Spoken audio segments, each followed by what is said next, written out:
Hey, Princess India here. I just wanted to share a quick little bit of inspo with you. So, Spirit led me to start decluttering my life. I utilized the Kamari method and I started with my closet because the whole little process starts with clothes. And I wanted to share the finished product with you guys. Literally, my closet has never looked like this, like in life. Like, I'm literally not kidding. But that also inspired me to declutter the rest of my life. And as I cleaned, I got so many spiritual epiphanies. It started a whole little purge. I cried and things, a lot of releasing going on, but I feel so much lighter. And I just wanted to inspire you guys to take that into consideration as we're going into the retrograde. It's a great time to clear out your life, get a jump start on your spring cleaning, and it's also an explanation for why you're only going to see my hands this month, because the rest of my house is a total mess. I love you. On to your March reading. Energy. Hello, Aries. Let's go ahead and jump right into your reading. We're doing things a tad bit different. We're looking at the main source of your unhappiness or discontent or, anything that kind of ruffles your feathers for March and this Mercury retrograde. Your main challenge to overcome in reference to this, what you would want to release in support of your physical well-being and how, what to release for your emotional well-being and how, what to release for your spiritual well-being and how, as well as what to make room for and how to do that. So, the source of unhappiness for Aries. Interesting. Your wish is being fulfilled? Really now?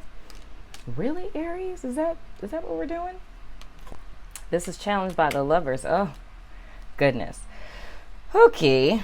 I don't know why there's a theme with this whole taking control and power thing, right?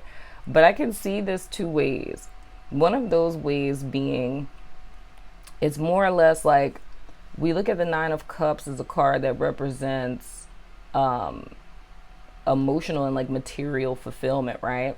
But then we can also say that in two ways, it could be, especially challenged by the Lovers, choosing to manifest this, right? So almost like a fear of failure. Like it makes me unhappy in the sense that I want emotional and material fulfillment, right? But with it kind of being all on my shoulders, it's a fear of in a fear of success, but in the sense of not necessarily afraid of succeeding, but afraid of taking the chance because that opens the door to a potential failure, if that makes sense. So it's not necessarily like, oh, I'm scared to be successful. It's more or less, I'm afraid to take the chance to obtain what it is that I really want because there's the chance that I could fail, right? The other thing is, with looking at the Lovers as our challenge, is that this could also very well be not necessarily being in alignment with oneself. You could have reached like emotional, well, I wouldn't necessarily say emotional, but I mean, emotional and material fulfillment, or what seems to be so, but there's still being a piece within that's unfulfilled. You know what I mean? So it's more or less like you come from a family of doctors and you went to school, became a doctor. You've been a doctor for the last 20 years, but in your heart of hearts, you really wanted to be, a photographer, right? So it's more or less having and I say the illusion because we don't know what's behind this curtain. So it's more or less what everyone is seeing on the outside. It looks to be wish fulfillment, but what lies behind that curtain could be something entirely different. You know what I mean? It could be that you look happy, but you aren't, and it's a need to make that choice of what is in your highest good / what's more in alignment with you. So more or less your truth. And this Nine of Cups can create unhappiness, even though it's a wish fulfillment card, because this may not be your specific truth, right? Now, next we're going to look at what to release for your physical well-being. And it's the Ace of Wands. That's interesting. Now, I'm seeing this as the action. Like, it's almost like, okay, like say if going back to our initial example of working your way up, like say if it's a company and working your way up in this particular company, and say your, I don't know, COO or your assistant manager, and it's like, you know, you're up for a promotion, right? It's more or less, and not saying, like, I'm not saying this to say that you should specifically do this, because that's like a personal reading kind of thing. But this is just kind of like illustratively how I'm seeing it. It's like you have the opportunity to add the last cup to this 10. But it's, you know, I look at the Ace of Wands like it's a new course of action, right? Meaning that there's a shift here, right? So it's not necessarily like, you know, if it was the Ace of Cups and somebody's giving you another cup, but it's more or less like you're starting a new journey and you would be starting at the bottom of that journey. So that's why I see it as like going from COO and being up for a promotion to CEO, or being like assistant manager and up for a promotion as manager, because the Ace of Wands would be that raw energy that's molded throughout the suit.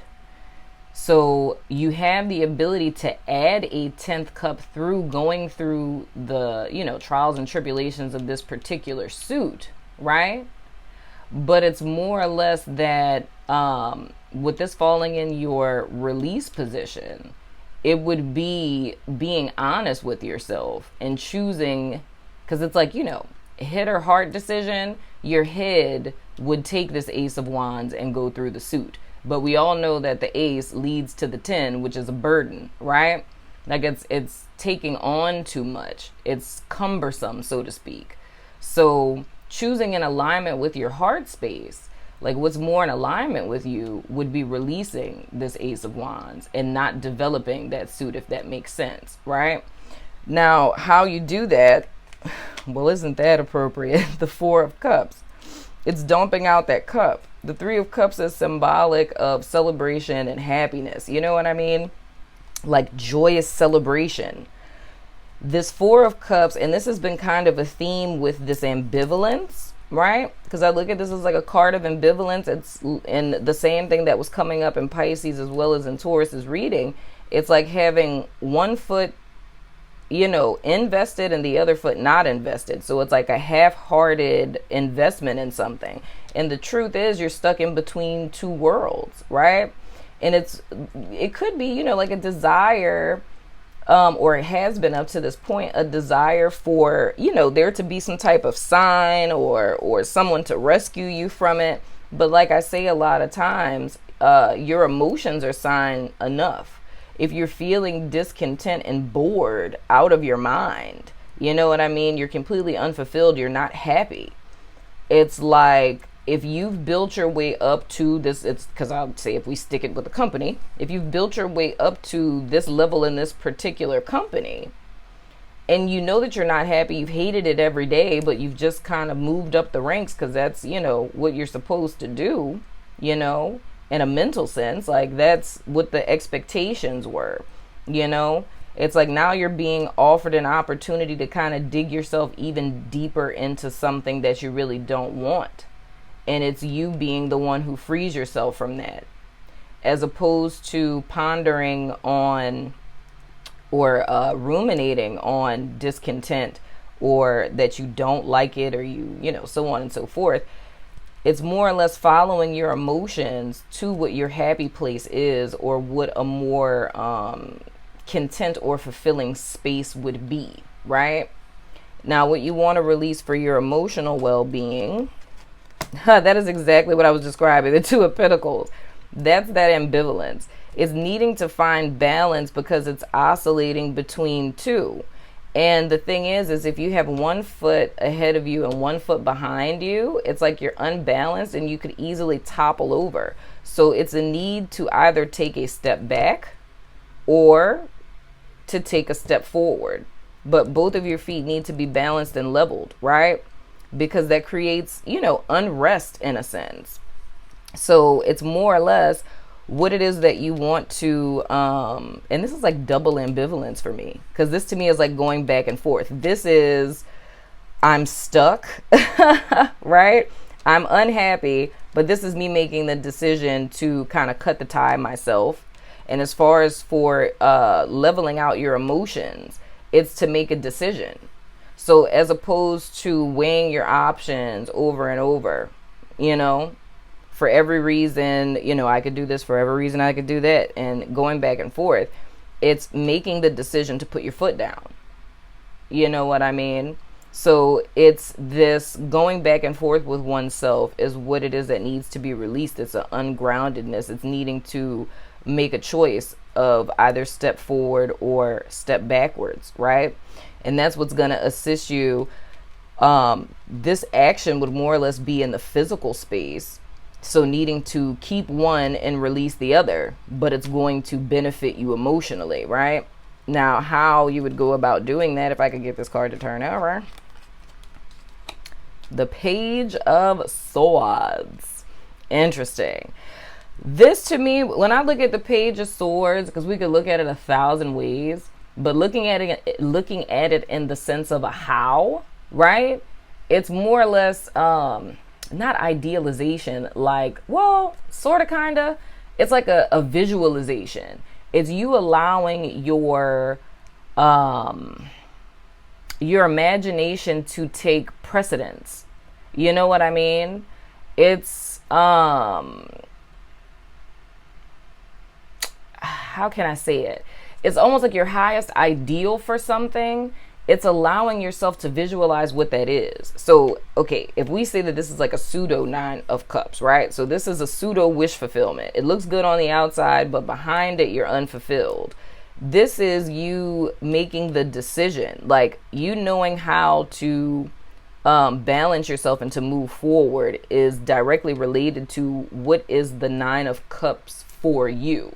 Like, what does your wish fulfillment look like? You know what I mean? What does your ideal look like? What's a happy life for you? And you can allow yourself to be as outlandish as you possibly want, like big picture goal. And then that's when you start to materialize it in the sense of how can you achieve that? Is that achievable? You know, because if, you know, I don't know, if you're 50 and you're like, I want to be an astronaut, that, you know, it's going to be a little hard, you know, especially if you're like an optometrist. You know, because there's certain like age cutoffs and requirements and things of the sort. So of course you want it to be something within reason, something that's not outlandish, but it's like, what is your truth? Because I can say in a spiritual sense, if there's a desire that you aren't fulfilling, it's like that desire wouldn't be in your heart for no reason. It's like spirit put that there for a very specific reason. And heck, who knows? You know, there are requirements and cutoff points for astronauts, but if it's really for you, it's for you. Dag nabbit, son of a gun. Don't feel discouraged. But yeah, so it's more or less allowing yourself to visualize that ideal for you, whatever that may be, and then taking tangible action steps towards that, right? And the other thing may be having to be the bearer of bad news, so to speak. You know, like say if you're torn between two people or two things and you're trying to make a decision of what's more in alignment with you. So say hypothetically, if I don't want to go as far as saying like a marriage, because that is way a lot. But it's if we made it like very low level, if you were trying to choose between two people to date, right? And one of them, you know, and this is hypothetical, not saying specifically, but say if there were two people you were trying to choose between to date and you chose one person and this person bores you absolutely to death and they're like an ideal match for you, right? It's like on an external sense, like they're a really good mesh for you externally speaking. Like the two of you physically look nice together, but they literally like, you know, the lights are not on, the elevator doesn't go all the way up, their brain is like crickets, okay? So you being completely bored to death and thinking about the person that you may have passed up and you really want to go back to that person. And it's like, you know, should I, shouldn't I, shouldn't I? But you know that your heart is really in alignment with the other person, right?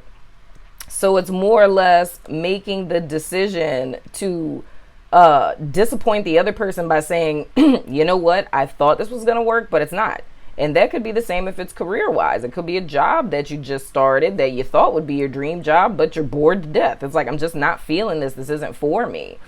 And it's taking yourself out of this emotional whirlwind, so to speak, of, you know, the constant up and downs by just making the decision to cut it off and saying, like, I thought that this was for me, but you know what, now since I've kind of, you know, seen what it's about, or since I've kind of spent more time with you, this kind of isn't what it is that I thought it was. And, you know, I don't think this is going to work out. Right. And that gives you the freedom to be able to hold on to the pinnacle that you actually want and go in the direction of it.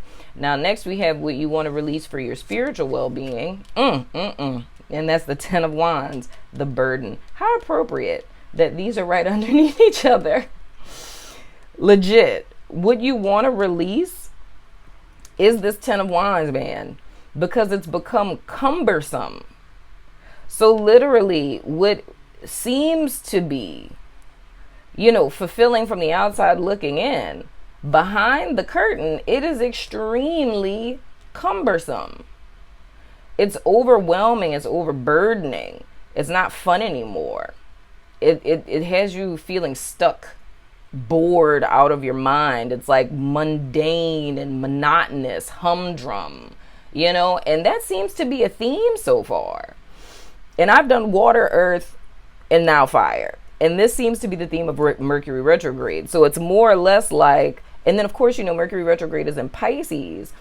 And of course, Pisces being, you know, our Jedi mind, psychic, you know, emotion filled, you know, mother of the all sign and whatnot. It's more or less getting to the source and the truth of what your true authentic happiness is. And I think that you thought this was it, but you see now it's not, you know. And it's kind of similar to what I was saying to Taurus, in the sense that it's kind of, you know, fighting for a long time to get to the top of the mountain. And once you get there, it's just blah, you know. It's kind of like, oh, that's what I did that for. That, all right, that's cool, you know. But it's more or less for your own spiritual well-being. It's releasing this, because valuable energy that you could be putting into your own balance and growth is almost being siphoned from you by being invested into something that isn't serving you, right? Now, how you release this? Wow, this card keeps popping up. The Wheel of Fortune. And that's 2 tens, man. So this is really the closing of a cycle. And then seeing the 9 here, there's a whole lot of that so far. It's a lot of closing of cycles. It's more or less understanding that, and it's still kind of reminding me too of, with Taurus, I kind of use that example of getting a seasonal job, right? And getting that seasonal job for a very specific reason, and then still being there past the holidays. And that's why it's become cumbersome, because you kind of overstayed your welcome. And it's more or less being open to allow this cycle to end. And I feel like with this being in your spiritual space, this is going to be a very spiritual thing, where spirit is almost taking your hand and leading you to what the next steps are going to be. Because it's almost like, I feel like this transition is going to happen through unctions and intuitive hits, you know. And this is more or less the acknowledgement of the discontent, of the monotonous boredom, of this isn't what I want, acknowledging also that this has become a heavy burden on me, and saying I don't want it anymore, and acknowledging it is what allows spirit to kind of co-create with you, in a sense, to turn the wheel, to clear out everything and to refresh, so you can start a new cycle that's more in alignment with you. Now, getting in tune to what that is this is what you would be making room for. So this is your sign and signal that something needs to be released, right? Because we're unhappy, lower vibrational energy, you know what I'm saying? We're discontent. These are the things that need to be released, and having this be ushered out, this is what you're opening yourself up for. At Aries, it's freaking happiness. It could be a Leo person too, but it's happiness, man. It's more or less, and I'm feeling like a very, like a, it's like a rebirth energy, man. This is so like my dream. It's crazy. It's like a rebirth energy in the sense of like that childlike wonder again. It's like knowing what it's like to wake up excited for the day, you know, to be motivated. And it's like, I can't wait to go to work. I can't wait to do this. It's like tapping back into that energy. And like I said, it could be a Leo person, could be a Gemini person, you know. But it's more or less me seeing it as that rebirth of that childlike wonder that we have when we're little kids and we believe that anything is possible, you know, and we're amazed by life and in awe by the simplest things. It's like getting rid of this burdensome, cumbersome type of energy is what is going to open you up to experience true, authentic happiness in alignment with the self. Because I always see the Lovers and the Sun card is like one and the same a tad bit, you know, because this is like the inner children of these two adults. And it's like they're the ones who are running the show. And then making a hit or heart decision becomes a little less difficult, because if we tune in with the inner child and the inner child says, this brings me joy, right? This brings me fulfillment and happiness. Like this, you know, sets my soul on fire, makes my heart smile. That's how we know what decision to make. You know, it makes it a little easier just by tapping into the self. But I feel like all of this is what you guys are going to be reflecting on during the retrograde. And then, you know, at the end of it, I feel like you're going to know how to move forward. So don't feel rushed. Because like I said, this is something that's going to be revealed to you through, you know, unctions, intuitions, dreams, and things of the sort. So how? Stand in your power. That is my ceasefire card. It's like in the original Rider-Waite, it's like everybody is like throwing wands at each other and fighting, right? And I see this more or less as relinquishing control and standing in your truth. Because it's like in the original Rider-Waite, because of course this is the after tarot, but in the original Rider-Waite, the fighting is like we're fighting for something, but it's an imbalance because we're fighting against each other and no one even knows what we're fighting for, you know? But like reducing this down to like individual experience, I see this as all of the different facets within the self. It's all of the external influences that are more or less bringing you down out of your power to fight against what they think is best. You know what I mean? It's them saying, you know, should, oughts, supposed to's. You know what I mean? And it's like when you make the decision to say no more. The only thing that I'm going to stand for is my passion and my truth, my happiness, what's in my greatest good, what's serving me the absolute best, you know, and that's not a selfish thing to do. A lot of times we're afraid to stand in our truth or to do what we feel is what's best for us because we think about, like with the Page of Swords, the people that we may disappoint. But the truth is a life really fulfilled and lived to its fullest if it's lived through should, oughts, supposed to's, and obligations, where everyone outside of you is happy and content, but you're the one that's still hiding your sadness and discontentment behind the curtain. Everyone else is happy. No one else is burdened. Everyone else is getting what they want except for you. Is that really fair? You know? That's kind of what it's going to be that you guys are going to be reflecting on throughout this retrograde. So it's not selfish to choose what's in your best interest or your own happiness. You know? So I'm going to pull some oracles for you guys. Any additional guidance for Aries, please, Spirit?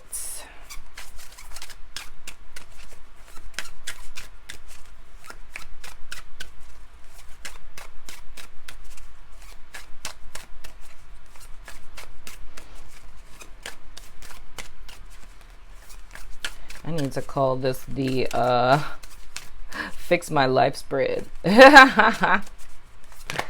Ooh, you guys got 2. I will read those to you once I pick all of these cards. Get another card for Aries, please, Spirit.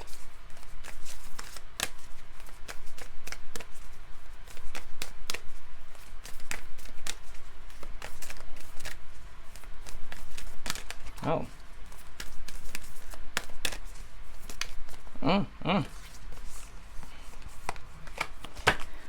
Y'all getting all these cards.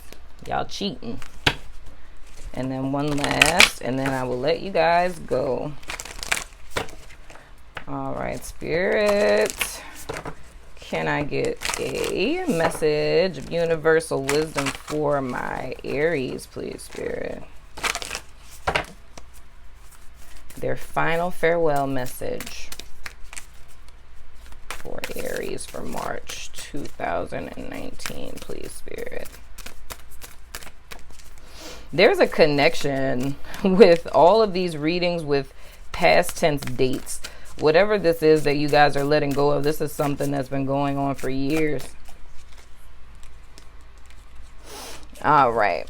Let's see. First, we have your little spirit animal panda. It says, create a sacred space for yourself in your home and or workplace.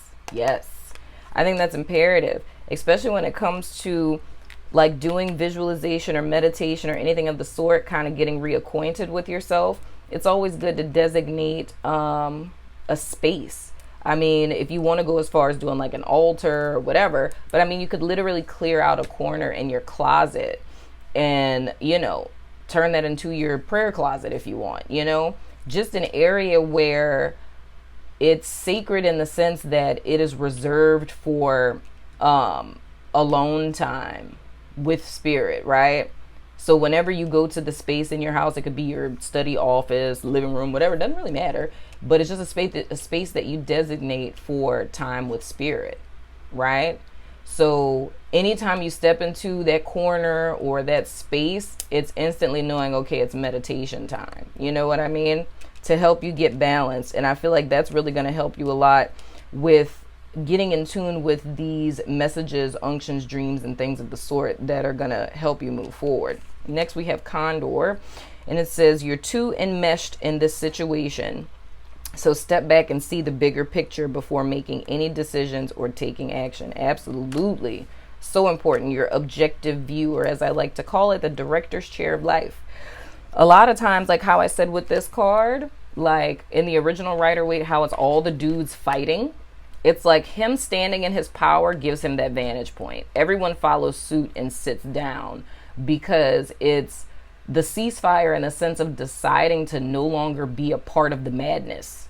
You know what I mean?